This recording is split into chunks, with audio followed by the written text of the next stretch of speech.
મિત્રો, કેમ છો બધા? મજામાં છો ને? હું પણ મજામાં છું. તો આપણે આજે વ્હાઈટ ચીઝ પાસ્તા બનાવીશું. તો એના માટે આપણે પાસ્તા લીધા છે, કોઈ પણ પાસ્તા હાલે. પાસ્તા લીધા છે આપણે, તો એને આપણે બોઇલ કરી નાખશું. એની માટે પાણી ગરમ કરવા મૂકી દીધું છે ને હવે આપણે નાખી દઈશું અંદર.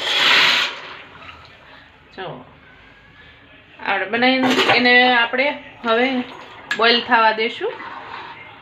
એ બોલ થાય કે આપણે બાજુમાં સોસ બનાવી નાખશું, વ્હાઈટ સોસ બનાવશું. એની માટે આપણે પહેલાં ગેસ ચાલુ કરશું, વ્હાઈટ સોસ બનાવશું. એની માટે સોસ બનાવવા માટે આપણે માખણની જરૂર પડશે. અને જો જે વસ્તુની જરૂર પડે ને, જો માખણ છે, પછી મેંદો છે, ચીલી ફ્લેક્સ છે, ઓરેગાનો છે, અને આ ક્રીમ છે, નમક, ચીઝ, કાળા મરીનો પાવડર ને દૂધ. તો આપણે પહેલાં 4 ચમચી આપણે માખણ લઈશું. આ 4 ચમચી માખણ છે, માખણ લઈશું. આપણે પહેલાં ક્રીમ બનાવવાની છે. આપણા પાસ્તા સાઈડમાં થાય છે. લોહી આપણે માખણ થઈ ગયું. પછી આપણે આ કેટલા 1 2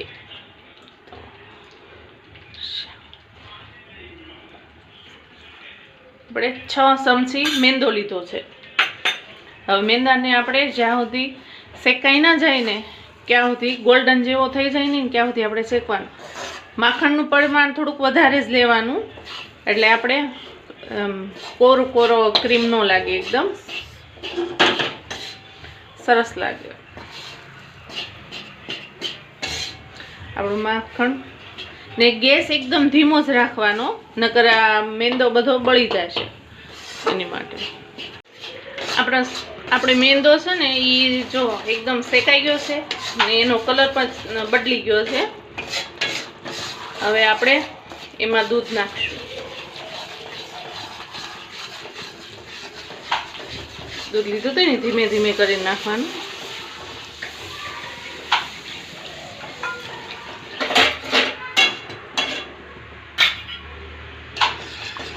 આવી રીતે આમ હલાવવા મળવાનું. આપણે જો દૂધ ઘટે તો પાછું બીજું દૂધ નાખવાનું.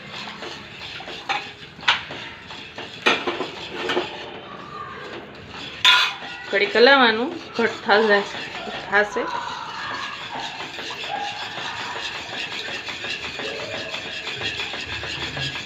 ઘડીક વારે મૂકવાનું નહીં, નગર ગોઠી થઈ જશે. એટલે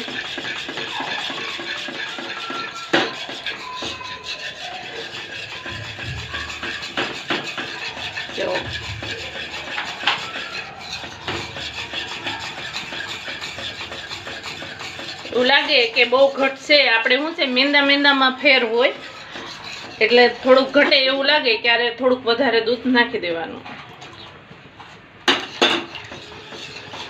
બહુ ઘાટું નહીં, બહુ વાસું નહીં, એવી રીતનું થવા દેવાનું. ને એક ધારું હલાવે જ રાખવાનું, નકર મેંદો છે એ ઘટ થઈ જાય એકદમ.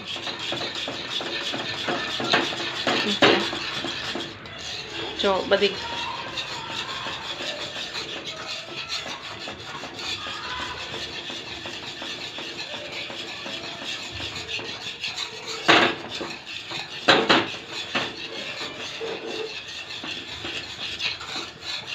ઘડીક એને આવી રીતે હલાવે જ રાખવાનું, નકર બધો જામ મેંદો છે ને એટલે બધું એકદમ ઘટ જેવું થઈ જાય. એટલે જો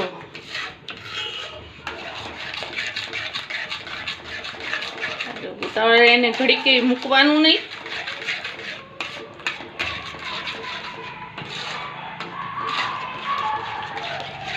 જો આપણો સોસ તૈયાર થઈ ગયો છે, તો એમાં થોડુંક આપણે મીઠું નાખી દઈશું. 1 ચમચી મીઠું નાખી દઈશું.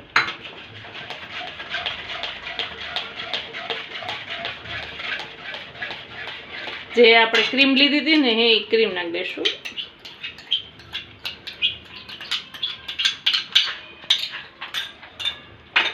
બધું હલાવી નાખશું.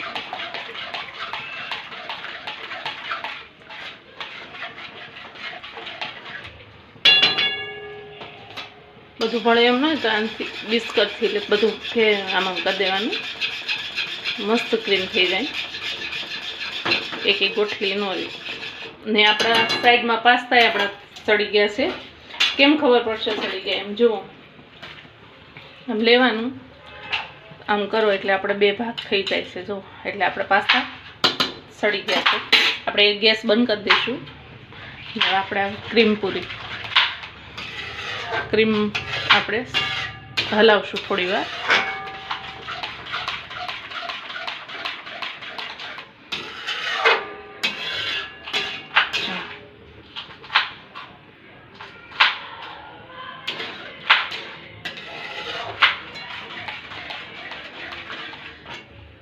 એમાં થોડોક ઓરેગાનો નાખશું.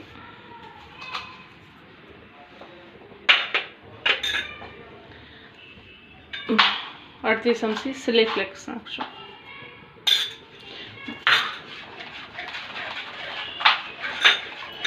એ થોડુંક કાળા મરીનો પાવડર નાખશું, અડધી ચમચી. હવે એને હલાવી નાખશું.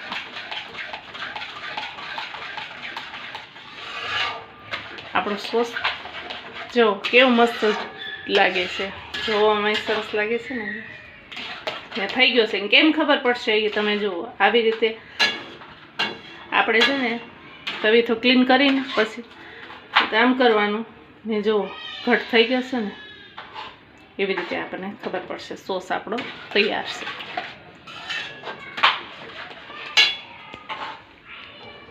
ને આપણે હવે એક ચીઝ ક્યુબ નાખી દઈશું, એટલે ગરમા ગરમમાં ચીઝ ક્યુબ થઈ જાય મસ્ત.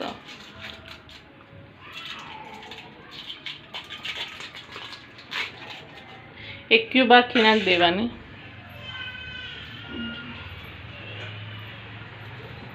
ધીમો ગેસ રાખવાનો.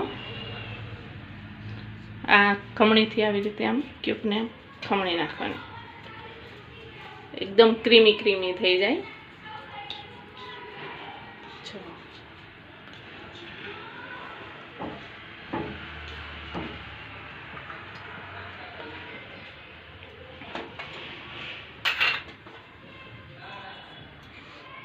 બધું મિક્સ કરી દઈશું.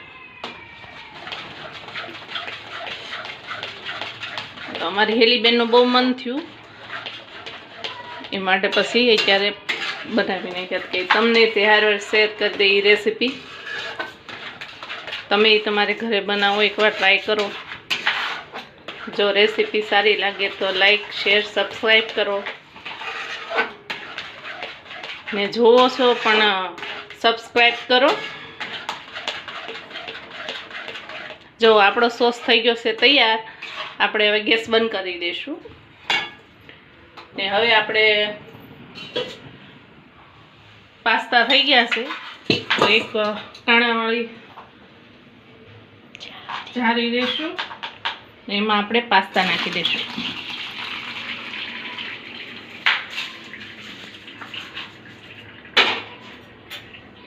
ને એમાં છે ને આ ઠંડુ પાણી આપણે નાખશું, એટલે હું પાસ્તાને સડવાની પ્રોસેસ હોય ને એ બધી બંધ થઈ જાય. ને પાછા ગરમા ગરમમાં સડ્યા જ કરે ને એકાબીજાને ચીપકી જાય. જો છે ને એકબીજાને છૂટા છૂટા.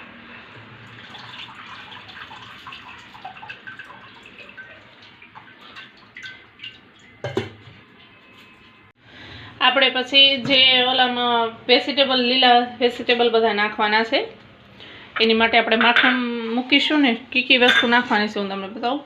ડુંગળી છે, ગાજર છે અને કેપ્સિકમ છે. તમે મકાઈ હોય લીલી તો લીલી મકાઈ નાખી શકો છો. આપણે આ માખણ ઉગળી જાય, સાત થઈ જાય પછી આપણે એની અંદર આ બધા નાખીશું. ને આપણું સાઈડમાં સોસ તૈયાર થઈ ગયો છે. બધા વેજીટેબલ આમાં નાખી દઈશું.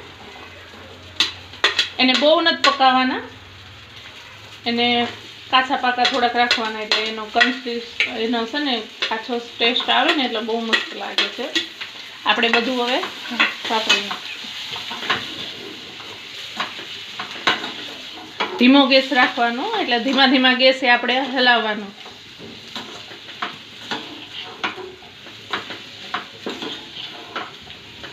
તમારી પાસે બીજી કાંઈ શાકભાજી હોય તો તમે એ નાખી શકો છો.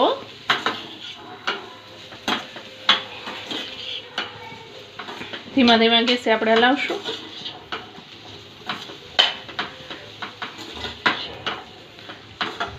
એમાં થોડુંક આપણે મીઠું નાખી દઈશું.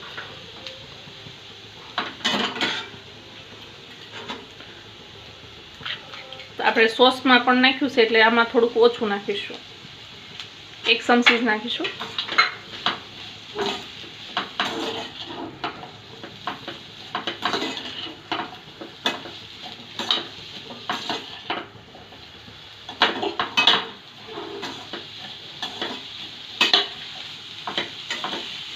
ધીમા ધીમા ગેસે થોડીક વાર ફૂલ કરી દેવાનો, થોડીક વાર ધીમા ધીમા ગેસે, એટલે હું સરસ સતરાઈ જાય બે.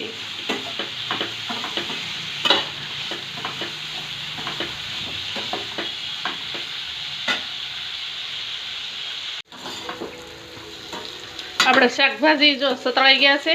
હવે એ બધા શાકભાજી આપણે આમાં નાખવાની છે, પણ ગેસ બદલાઈ નાખશું. આપણે આ ગેસ ઉપર આપણે ક્રીમ લઈ લેશું સફેદ. ને આ બધા જે શાકભાજી આપણે સતરાઈ ગયા ને બધા શાકભાજી આમાં નાખી દઈશું. એ મસ્ત સુગંધ આવે. તમે એકવાર ઘેરે ટ્રાય કરજો, મસ્ત સુગંધ આવે છે. ને બધું આપણે હલાવી નાખશું.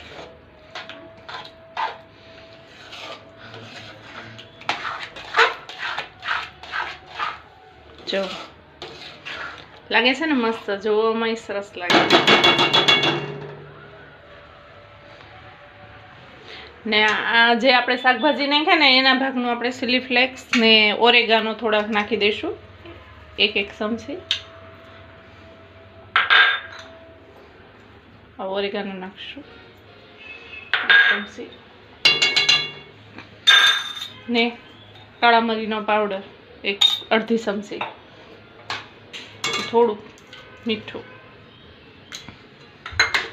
જોઈ લેવાનું, ટેસ્ટ કરી લેવાનું. તમને જો મીઠા મોળું લાગે તો ફરીથી મીઠું નાખવાનું. બધું મિક્સ થઈ ગયું છે.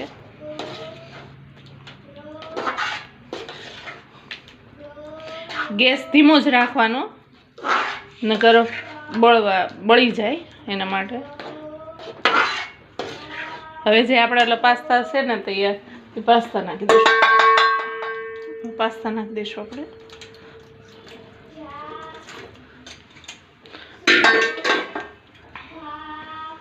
બધા પાસ્તા નાખી દીધા છે આપણે.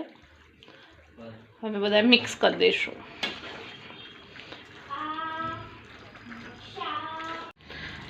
જો આપણા પાસ્તા તૈયાર છે. આપણા વ્હાઈટ સોસ પાસ્તા તૈયાર છે. જો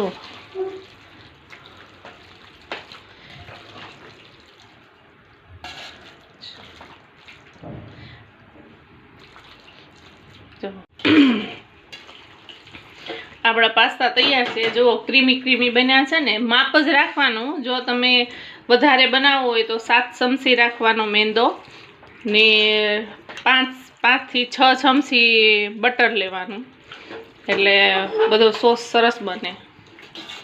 ને દૂધનું પ્રમાણ રાખવાનું, એટલે સરસ. જો આપણા પાસ્તા તૈયાર છે. આપણે હવે સર્વ કરીશું. આપણે ગેસ બંધ કરી દઈશું ને હવે સર્વ કરીશું.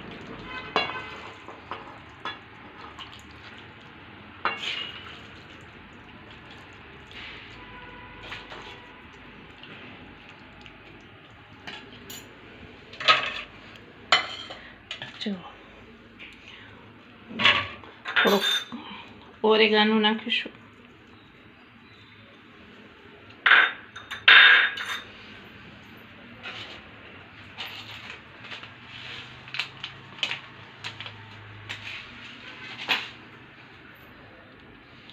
ને થોડુંક ચીલી ફ્લેક્સ નાખી દઈશું. ને ઉપરથી થોડુંક ચીઝ.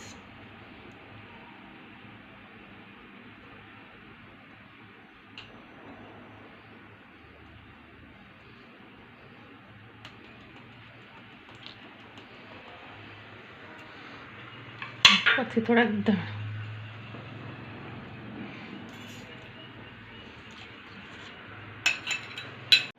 આપણા વ્હાઈટ સોસ પાસ્તા તૈયાર છે. જો તમને મારી રેસીપી સારી લાગી હોય તો લાઈક કરો, શેર કરો, સબસ્ક્રાઇબ કરો. ભલે મિત્રો, આપણે મળશું હવે બીજી રેસીપીમાં.